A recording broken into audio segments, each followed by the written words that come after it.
There are three things which keeps me individual, separate from you, and those three things are, the very first one is rag, that means likes, dvesha, dislikes. So what makes an ego? What is an ego? I would say ego is nothing but a bundle of likes and dislikes. Ego is nothing but a bundle of likes and dislikes. And then when we go on dating, I was talking about it last time when I was here, we always discuss the hobbies. We always discuss likes and dislikes. So do we really meet each other, or just our ego interact with each other? But ego is under the influence of evolution. So likes and dislikes, they change. And because of that, we struggle in our relationship. Because our relationship depends upon likes and dislikes. But let me give you an idea. If you are A and you're looking for B as your soulmate, most of the time we think that if my likes and dislike matches with someone's likes and dislike, it's a good match.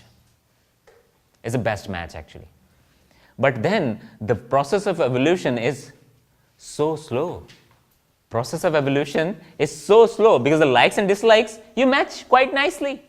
Nothing is rubbing, nothing. But if your likes and dislike mismatches completely with someone, that means the process of evolution is so fast. So do you need to be sad when, as a couple, you're not having the likes and dislike on a similar order? Or you need to be happy because this process is going to evolve you heavily? Do you need to complain about it, or do you need to be happy that you are on the right track actually? So anytime you have a problem with someone, that means there is a chance for you to grow.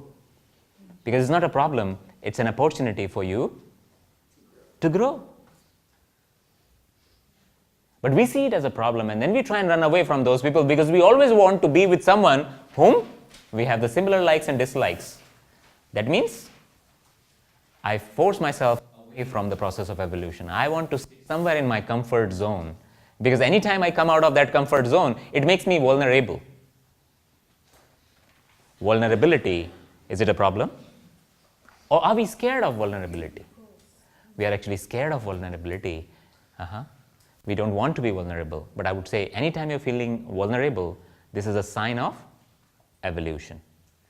You are evolving in that moment. You're going through the process of transition. Because the next one is raga and dvesha, likes and dislikes. And then anytime somebody opposes my likes and dislikes, I have a fear. So rag, dvesh, and then abhinivesh. Abhinivesh is all about fear. So what is ego?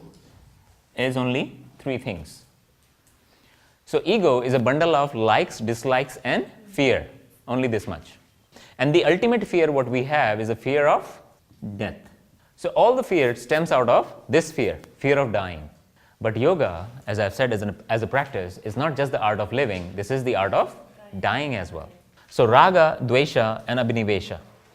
Now think of this as raga, which is likes. I like few things in my life. But is it possible for you to have just likes without having dislikes? Is it possible for you to have dislikes without having likes? No. As soon as you say that you like something, that means without even saying, you have said that you dislike certain things. And when you say you dislike certain things, that means without even saying you have said that you like certain things. It's a big separation. And then I want to grab my likings. So I like certain things and I put all my effort to gain those things for me.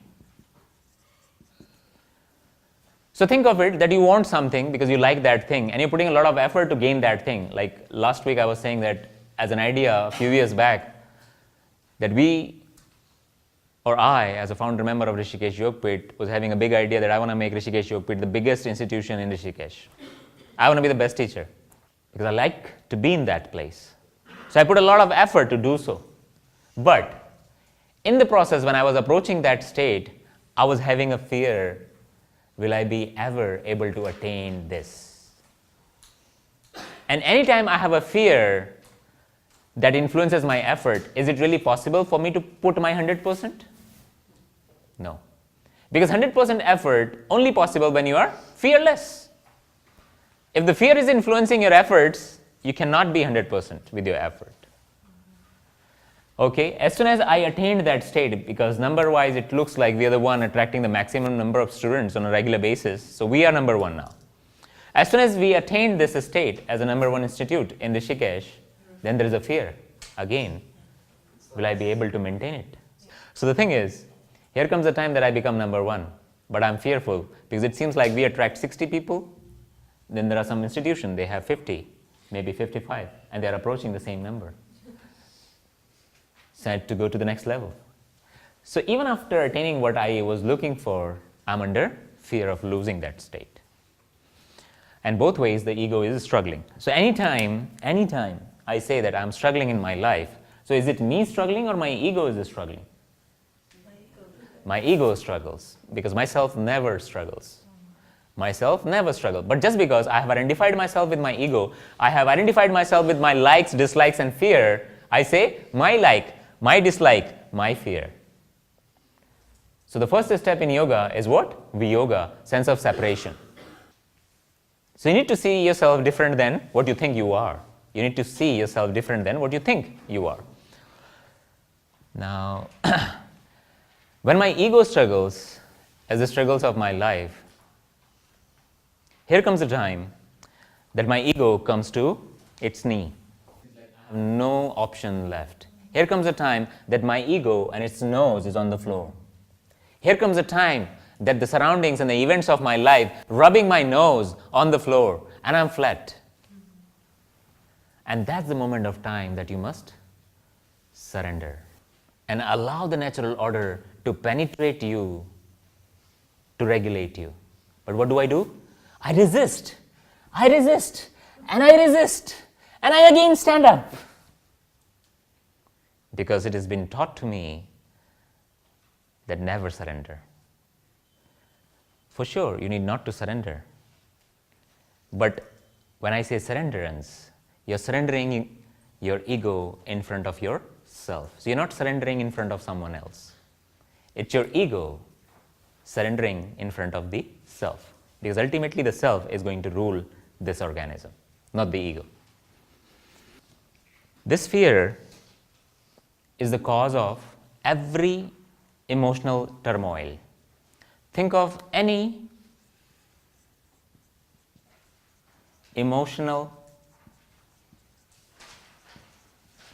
imbalance. Think of any emotional imbalance, and here comes a time that you're going to be able to connect this particular emotional imbalance to a fear.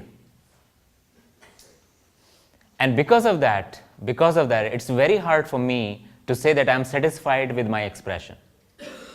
Because of that, it's very hard for me to say that I'm satisfied with my expression, because the experience of my expression is not satisfactory. Why? Because it has a lot of fear in it. So to be fearless, do you need to jump out of this window? No, you need not to jump out of the window. You just need to bring the light, understanding. How to bring the understanding in? I said one day, understanding is a phenomena which happens with lower number of CPS. So ultimately, if you need to fight with the fear, ultimately if you need to remove the fear for fearless self-expression, what is needed? Your ability to regulate your brain waves.